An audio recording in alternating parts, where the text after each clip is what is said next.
Bueno, el cementerio San Juan Bautista de la ciudad de Corrientes es el cementerio más antiguo que tiene, el cementerio público más antiguo que tiene la ciudad. Data de 1871-72, es producto de la epidemia de fiebre amarilla que va a azotar la ciudad de Corrientes después de la guerra del Paraguay. Sabemos que la epidemia de fiebre amarilla azotó no solo la ciudad de Corrientes, parte de la provincia, sino también la misma ciudad de Buenos Aires, es decir, fue producto de las aguas contaminadas después de la guerra. Entonces, hasta ese momento, Corrientes tenía un solo cementerio público, por supuesto, que era el cementerio de la iglesia o del santuario de la Cruz de los Milagros, ubicado desde 1828 aproximadamente en la intersección de las calles Moreno y Salta. Ese era el cementerio público de la ciudad. Ese cementerio público colapsa con la epidemia de fiebre amarilla y entonces se habilita uno provisorio, que es el de la Limita, le decían cerca del arroyo de la Limita, el cementerio de la Limita, que va a estar un tiempo, pero que va a ser reemplazado enseguida por el definitivo, que es el San Juan Bautista, que en su momento, y fíjense ahora, queda lejos del centro, en su momento prácticamente queda en el campo. Claro. ¿Y quiénes son los que llevaron a cabo la construcción del cementerio, toda la estructura, digamos, porque tengamos en cuenta que el cementerio no es un cementerio común, digamos, tiene varias figuras y varias partes? Bueno, este cementerio no conocemos exactamente cómo fue, por ejemplo, la fachada que tuvo inicialmente. De acuerdo, sí, a unas muy pocas fotografías, al parecer tenía un ingreso muy ancho, digamos, por donde se entraba oficialmente, con un arco, pero era muy austero, era muy pobre, digamos, la fachada de ese cementerio. Mientras tanto, lo curioso era que, como se ordenó el traslado de restos del cementerio de la Cruz, el cementerio del anterior y primer cementerio público de la ciudad, muchas familias viejas de Corrientes comenzaron a trasladar a sus muertos que estaban ahí. Otras no se fueron nunca. Por eso, digámoslo de paso, que ese lugar de Salta y Moreno, en el predio de la Cruz de los Milagros, es un lugar todavía en el cual yacen muchos restos. Eso entre paréntesis, ¿no? Pero el cementerio de San Juan Bautista entonces se va poblando, vamos a decirlo así también, irónicamente, con los primeros traslados de muchas familias viejas de los restos de sus antiguos familiares, de sus antiguos parientes. Entonces se comienzan a levantar los primeros panteones, mausoleos, ya para la década de 1870-80, y allí comienzan a verse, a levantarse obras realmente muy interesantes arquitectónicamente, escultóricamente. Sin embargo, la fachada de ese cementerio no cambió hasta la década de 1930, concretamente hasta fines de 1939, cuando la municipalidad de la ciudad de Corrientes decide hacer lo que conocemos hasta hoy, que es lo que se llama el peristilo del cementerio, es decir, ese pórtico triangular que tiene 4 columnas a la entrada y las fachadas laterales. De un lado establece la capilla, que es una capilla muy linda, y del otro lado el área administrativa. Esa construcción que vemos, digamos, que cada vez que nombramos el cementerio de San Juan Bautista surge porque es la fachada del cementerio. Eso lo hace una empresa, creo que era la empresa Carrasco de Buenos Aires, que gana la licitación de la Municipalidad de Corrientes y realiza esa obra para fines de 1939. Pero lo que hay adentro de ese cementerio es mucho más antiguo, como digo, porque, como decimos, muchas familias trasladan los restos de sus parientes, de sus antecesores, del cementerio de la Cruz a ese nuevo cementerio, y para el traslado se van a construir las obras más viejas que están allí. Por supuesto, después se sigue usando. Son panteones, son tumbas muy grandes, con criptas, es decir, con sótanos, que se siguen usando y son las que conforman al día de hoy el sector antiguo del primer patio. Es un cementerio que ha crecido de acuerdo a cómo creció la ciudad, que hoy está colapsado también en espacio, y que tiene, no sé exactamente cuánto, pero tiene una extensión muy importante que todos lo conocemos, pero el sector valioso, digamos, histórico, es el primitivo, el primer patio. Exacto. Bien, y tenemos que tener en cuenta también que dentro de ese cementerio hay muchas familias importantes que fueron muy importantes en la ciudad de Corrientes, incluso hasta gobernadores. Claro. ¿Puedes contar un poquito sobre esas familias? Hay muchas familias muy viejas y entre las más antiguas que, por ejemplo, trasladaron restos está Juan Asensio Virasoro. Juan Asensio Virasoro es un señor de principios del siglo XIX que perteneció todavía al grupo de los realistas, es decir, los que se oponían a la Revolución de Mayo. Él muere allá por 1846, enterrado en la iglesia, en el cementerio de la Iglesia de la Cruz. Después sus parientes lo retiran, lo llevan. Entonces, hoy día, por ejemplo, encontramos su sepultura, que es una columna trunca, una columna quebrada, que es como que la vida se corta, ¿no? Eso simboliza, que contiene sus restos. Otro mausoleo interesante es el del gobernador Pedro Dionisio Cabral, a quien Pedro Ferrer lo llama el gobernador cortacabezas, no hay que pensar mucho por qué tenía ese apelativo, que es como un templete, es decir, tiene 4 columnas y un copete, digamos, un remate, debajo del cual está la tumba del gobernador Pedro Dionisio Cabral, que muere en 1847, es decir, es otro de los trasladados. Y abajo hay como un sótano, la cripta, donde sigue enterrándose la familia. Es decir, hay muchos gobernadores de Corrientes que están sepultados allí. Está Conte, está Vidal, Juan Ramón Vidal. Fíjense lo curioso de la tumba del panteón de Juan Ramón Vidal, que está pensada como una bóveda de características egipcias, como si guardara los restos de un faraón. En definitiva, si nosotros pensamos la historia de Corrientes, ¿qué fue Juan Ramón Vidal? Fue como un faraón realmente, porque durante 60 años gobernó Corrientes de alguna forma. Gobernador, diputado, senador, pero era el hombre que dirigía la política. Bueno, sí hay muchas personalidades. Y también hay otras obras que no son de grandes personalidades, pero sí son grandes obras escultóricas, de escultores, digamos. Como por ejemplo, ingresando, hay una mujer, de mármol por supuesto, que le llaman la Dolorosa, que es una escultura que representa a una mujer enlutada, cubierta, digamos, con un ramo de flores en las manos y que está simbolizando a esa mujer doliente que está velando a sus muertos. Obviamente, al ser mármol blanco, está vestida de blanco, pero en realidad invoca a la muerte, ¿no? Tampoco se puede dejar de mencionar el mausoleo de la familia Pampín, que no es del gobernador Pampín, sí de su hijo, donde aparece Juan Vicente Pampín muriéndose, asistido por su esposa María Mantilla. Y la verdad que como están hechos en tamaño natural y son tan mínimos los detalles que se tomó el escultor en recrear, es una obra de arte fabulosa. Uno puede quedarse, por eso podemos decir, este cementerio, como muchos otros cementerios viejos que tienen más de 100 años, son realmente museos abiertos. Hay otras obras de arquitectura, como el Panteón de la Sociedad Italiana, que es de Juan Coll. Recordemos que Juan Coll es el que hace la Casa de Gobierno, la Escuela Belgrano, la Escuela Sarmiento, la misma Sociedad Italiana y muchas casas de familias para los vivos, digamos. Y también replica en la Ciudad de los Muertos, de ahí viene la palabra necrópolis, esa misma arquitectura.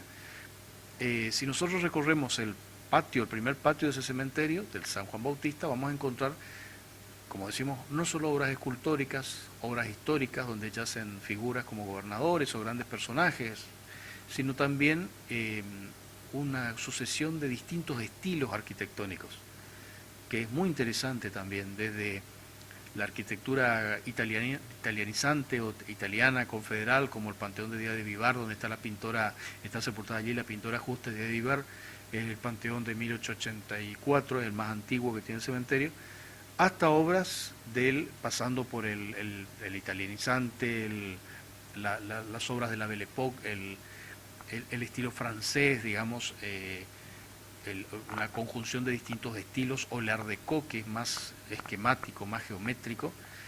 Encontramos una serie de estilos que van también reflejando un poco la época histórica en la que vivieron esos personajes. O sea, desde 1880, en que aparecen las primeras obras de valor, de trascendencia, porque el cementerio de 1872, hasta 1940 o 50 hay una arquitectura muy interesante. Y después hay otras obras también, exacto. Bien, y en cuanto a los mitos y leyendas que hay sobre estar dentro del cementerio, la gente que trabaja dentro. Todo cementerio, como toda ciudad, tiene sus leyendas urbanas y tiene sus mitos. Se cuentan, generalmente son historias que uno nunca puede llegar a comprobar totalmente, fehacientemente, no son historias documentadas, pero sí son historias repetidas por la leyenda o el cuento, digamos, de la gente. Por ejemplo, un personaje, un caballero así vestido de etiqueta, como se vestían antes los hombres de negro con el sombrero, la chistera, el sombrero de copa, que aparecía viniendo desde atrás del cementerio por la avenida principal y que en algún momento dado no llegaba nunca, es decir, desaparecía.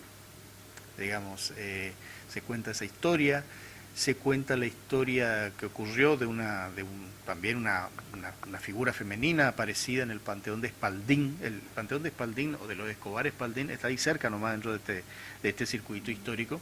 Un panteón muy viejo que tiene unas lápidas de mármol afuera que hablan de personas que nacieron, por ejemplo, en el siglo XVIII, o sea que murieron en 1880 y tantos, o 1830, 40, también habrán sido trasladados a este cementerio. Bueno, se cuenta una historia en la cual allí apareció en algún momento una figura femenina que incluso habló con una persona viva, digamos, y le confesó una serie de cuestiones y de cosas, y cuando esta persona comenta eso de casualidad con una familia, les dice, le da las características y les dice, ustedes saben que encontré esto cerca del panteón de ustedes. Esa familia reconoce de que están hablando de una antepasada de ellos, de una muerta, claro. Se entrevistó con ella, conversó con ella y bueno, y después terminaron la conversación, pero esa persona en realidad estaba muerta. Entonces se cuenta esa historia. También hay el otro caso ya de una señora que va a enviudar en Buenos Aires, y esto en realidad no es de fantasma, pero es de leyenda urbana. Va a enviudar en Buenos Aires y ella decide volver a Corrientes con sus hijos pequeños y no quiere dejar los restos de su esposo en Buenos Aires.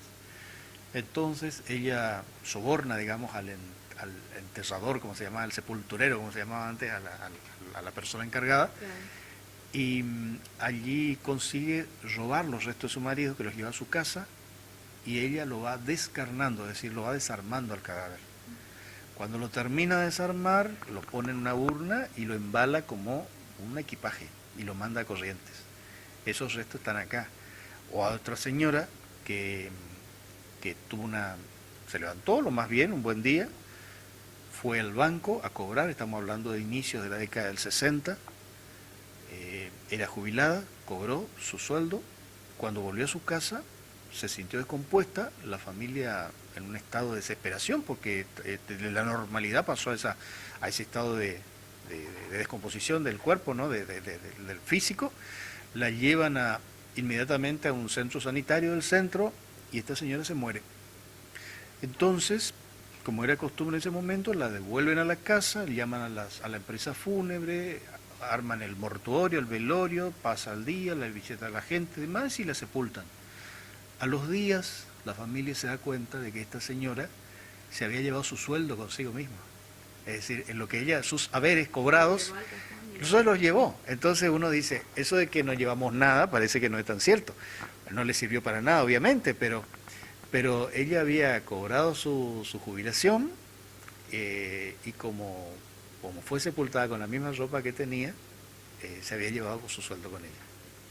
Y bueno, esto más para ir cerrando y algo más en cuanto a lo personal, me gustaría saber qué le llevó a usted a investigar, porque si bien sabemos que investigó durante 5 años, ¿estoy bien lo correcto? Sí. Es más sacó un libro y claro. Es apasionante también, debería hacerlo para llegar a esto. En realidad, yo siempre, en mi familia siempre nosotros consideramos que cuando se visita un lugar siempre hay que conocer, para conocer una ciudad hay que conocer la iglesia, el museo, el cementerio, es decir, son lugares donde uno puede definir cómo es la identidad de una sociedad.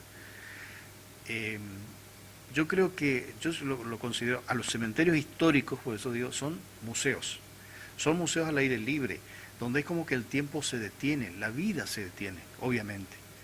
Cuando uno lee los epitafios, lo que escribían en otro tiempo, en otra época, hoy ya no se escribe de la misma forma, no se redacta de la misma forma, no se expresa el sentimiento de dolor que sentía la gente antes, que antes lo expresaba, lo mandaba a escribir. Obviamente, quien tenía más medios eran mayores, las lápidas, las tumbas más grandes y demás, pero que tal vez con más pobreza eran menores, pero muchas veces, a veces una frase simboliza todo el estado de ánimo del que le sobrevive al que se ha muerto. Y había un tiempo muy largo también de duelo. De luto, de duelo, claro. Sí, se guardaban todas esas formas del luto, de la ropa negra, de que no tenían que salir a las actividades sociales, de que se recluían en sus casas, si eran viudas, si eran hermanos, huérfanos, lo que fuera. Había todo un protocolo. Y también es cierto de que los días de difuntos, cosa que tampoco ocurre hoy, las familias iban a pasar el día con sus muertos. Es decir, el 1 y 2 de noviembre era día de visiteo, dicen las crónicas de esa época. Hay un libro de Fernando Pedro Cundon que salió en el año 1980, lamentablemente no se reeditó, donde describe crónicas de los diarios de hace más de 100 años, donde cuenta cómo eran los días de difuntos, cómo iban las familias, por ejemplo, en el tranvía, que salía desde acá, desde el mercado, sería la plaza Juan de Vera ahora, y que tardaba pero muchísimo en llegar al cementerio, porque primero era el tranvía tirado a caballo, la mulita, el tranvía después fue eléctrico, pero que tardaba mucho y que las familias llenaban ese tranvía y se iban con todos sus flores, sus velas, es decir, a visitar a sus muertos, y pasaban el día con sus muertos. Y después está lo otro, que también era la competencia que tenían muchas familias para mostrar sus tumbas. Es decir, también hasta eso se llegaba. Se abrían las bóvedas, los panteones, la familia estaba ahí, entonces la gente que visitaba a los muertos, que era ida y venida, era una caminata constante por todo el cementerio, miraba a ver cuál era más linda, cuál era la tumba más linda, más suntuosa, todo eso se medía, todas esas cosas que hoy día, ese era el acompañamiento de la vida y la muerte como algo natural. Hoy día hay una negación de nuestra sociedad actual hacia la muerte. Por eso aparecen todas las otras soluciones, digamos, que fueron los cementerios privados, la cremación, es como que un renunciamiento o como negar como que eso es algo que se terminó y no se quiere, claro. Entonces todo eso, esa otra era una comunión que había entre la sociedad que vivía y la sociedad que, bueno, sus muertos. Y todo ese bagaje, toda esa cultura, toda esa identidad, esa forma de pensar, está expresado en la construcción o en las construcciones que hay. No hace falta que sea tan suntuoso como para que uno pueda encontrar, como decimos, el modo de pensar, tal vez en una cruz, en una forma, en un simple epitafio, una simple leyenda, está expresado mucho. Y es el producto de una sociedad que fue así hasta que comenzó la negación a la muerte, que es propia de nuestro tiempo, el fin del siglo XX y lo que estamos viendo ahora.